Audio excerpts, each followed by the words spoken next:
Guys, welcome back to Shop Don't Stop. Today I'm showing you the proper tool to use to remove a wiper arm that is stuck onto the splines if you're replacing the cowl, if the wiper arm is broken, if you need to replace the motor, any piece of this puzzle.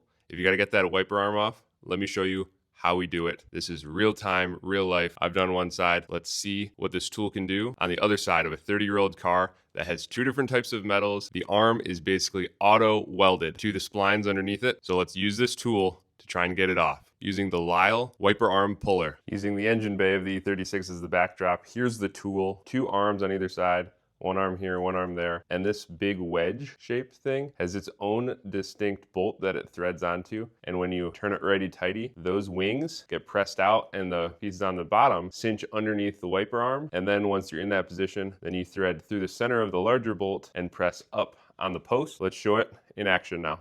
The setup may look a little different on your vehicle. They're all relatively the same and this tool will work just as well. Let's go ahead and get this situated. So I've tucked the arms underneath the wiper arm mounting point and I am tightening down the main housing, kind of that cylinder piece that I showed, so that the prongs go underneath. We're gonna push up with our main bolt. We're gonna keep turning here. It applies really nice, even pressure.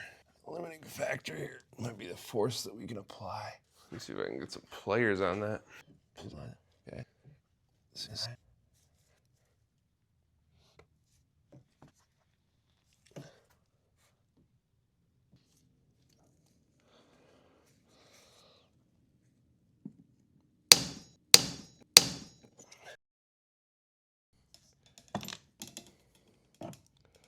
And it's off. There we go. So that one, as you can see, was putting a lot of force through that wiper arm, but it got it off. Just needed some pliers to help that top. That is the one lacking part of the design, really. But other than that, pretty darn solid. Bottom line is that this tool works. I just used the cylinder top to put the pronged arms down around the wiper arm, kind of circular mount around the splines. And then you turn this top piece, and this is pretty flimsy, as you can see, but I just used a pair of, basically like a pipe wrench, and not a pipe wrench, but use that to grasp across this bar with a little bit of purchase on either side and spun it. And this didn't even get bent at all. This is going straight in the toolbox in case I ever have to do this again, because I don't want to mess around with it. This is a simple little tool. I'll link it in the description below, but really helped us out on this project, replacing the cowl on this BMW E36 M3. Remember, shop don't stop.